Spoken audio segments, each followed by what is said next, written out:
వెండి తెరపై కొన్ని జోడీలు ఎప్పుడూ ప్రత్యేకమే. అలాంటి వాటిలో చిరంజీవి సుహాసిని జంట కూడా ఒకటి. 1980 నుంచి 1990లో వీళ్ళిద్దరూ ఎన్నో సినిమాల్లో కలిసి నటించారు. ఈ ఇద్దరి కాంబోలో ఛాలెంజ్, ఆరాధన, మంచి దొంగ, కిరాతకుడు, రాక్షసుడు, మరణ మృదంగం, మగమహారాజు, చంటబ్బాయి లాంటి హిట్ సినిమాలు కూడా ఉన్నాయి. ఇక చిరంజీవి సుహాసిని కో స్టార్స్ మాత్రమే కాదు, బెస్ట్ ఫ్రెండ్స్ కూడా. తాజాగా చిరంజీవి తనను పోకిరీల నుంచి కాపాడిన ఓ సంఘటనను సుహాసిని గుర్తు చేసుకున్నారు. సినిమాల్లో మాత్రమే కాదు, రియల్ లైఫ్ లో కూడా చిరు హీరోనే అని ప్రస్తావించారు. ఇక ఇందుకు సంబంధించిన వీడియో ఇప్పుడు సోషల్ మీడియాలో తెగ వైరల్ అవుతుంది. చిరంజీవితో సుహాసిని వీడియో కాల్లో మాట్లాడారు.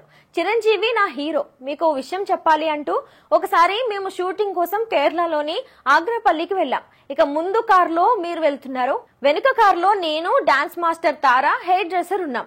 కొందరు తాగుబోతులు మా కారుపై బీర్ బాటిల్స్ వేశారు, గుర్తుందా అని చిరంజీవిని సుహాసిని అడిగారు.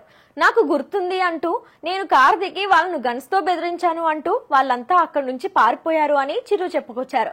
ఇక హీరోయిజం అంటే కెమెరా ముందే కాదు, రియల్ లైఫ్ లో కూడా చిరంజీవి హీరోనే అని సుహాసిని పేర్కొన్నారు.